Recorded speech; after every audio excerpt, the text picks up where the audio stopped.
Hey guys, I'm gonna do another carpool chat. This is just another time I'm waiting for my car to heat up while we wait for Trevor to get on the bus, and I thought it's a perfect time to do them.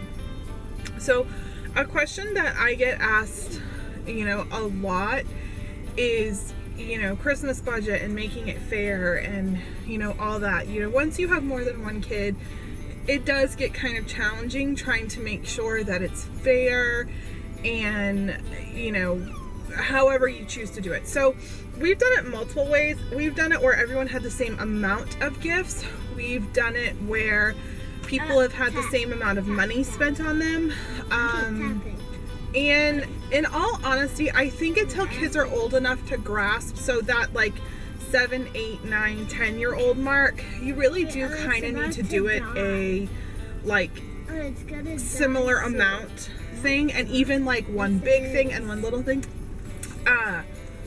So I think that works best for little kids because they need the visual, you know what I mean? And when your kids get older, they know they want a $50 video game or an expensive pair of shoes or an expensive hoodie or, whatever it may be, or they want gift cards.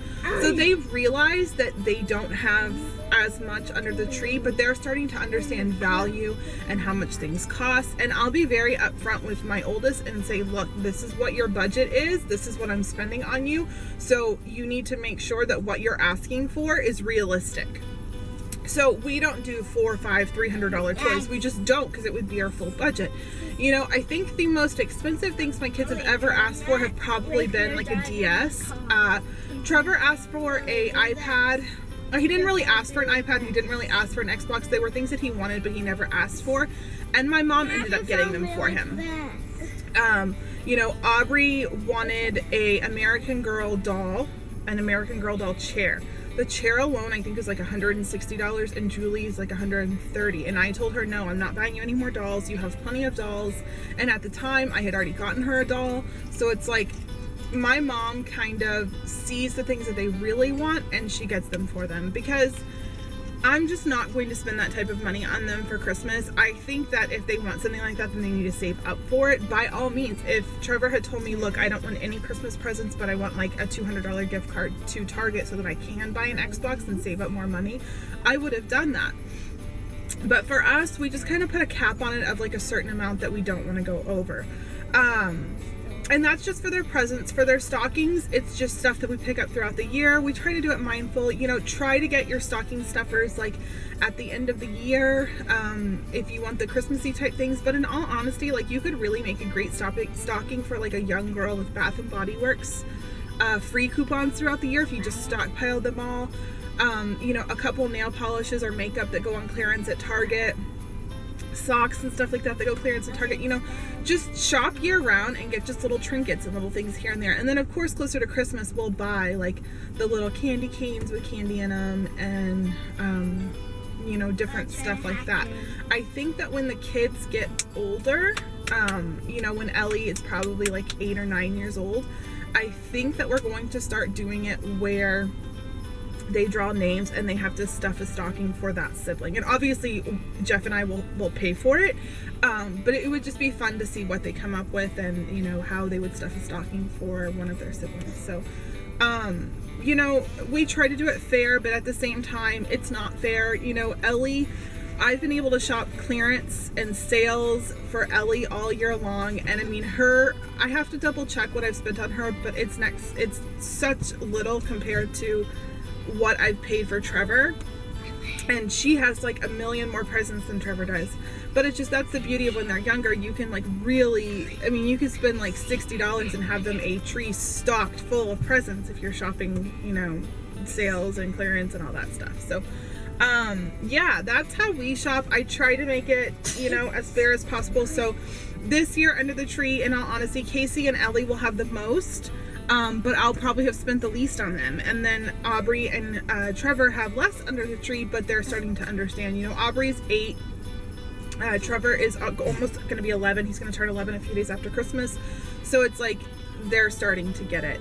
And as for family and stuff like that, you know, I'm sure if you've seen any of my vlogs, you know that my mom spoils us. She buys the kids, like I'm talking a living room full of stuff. She buys us a lot of stuff.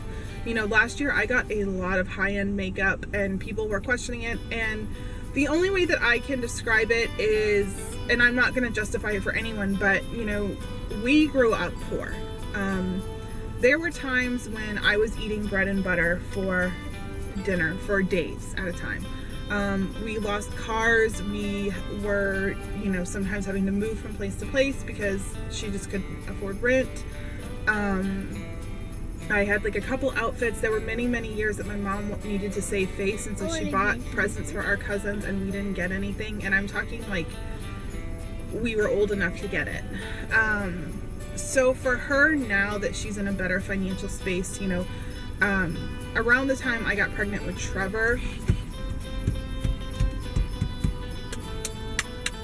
let's make sure Trevor's out there. Yeah. Around the time I got pregnant with Trevor, they ended up finding my dad and basically garnished his wages, and my mom got something like $40,000 of back child support. So my mom, in all honesty, helped me so much preparing for Trevor because A, she was excited for a grandbaby, but like she just wanted to help me because she could now. And you know, she's in a great financial spot now that she can spoil us, and that's something that she wants to do. I think she feels maybe that she's making up for lost time or whatever, or you know, she couldn't give me and my brother the life that she wanted to give us, but she can give it to my kids, if that makes any sense, because my brother won't have kids. He's already very adamant on that.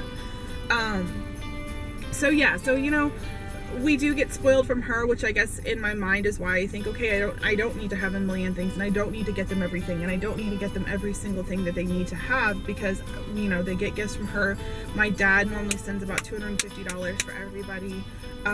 My cousins, you know, we go there, and when you have 4 kids times 2 cousins and an aunt, you know, there's another 3 gifts per kid, if not more sometimes. So it's like, you know, try to base your Christmas on, you know, what other people are doing as well. You know, if you're going to be going to here and there and everywhere, don't get your kids a million things either, because they don't need it, because you know that they don't need it, because they're going to have a million things from other people as well. So that's just my like little tidbit on Christmas, where we're in Vlogidays now. And I don't know, if you have any more questions for me, definitely let me know down below. I'm enjoying doing these little like chatty vlogs.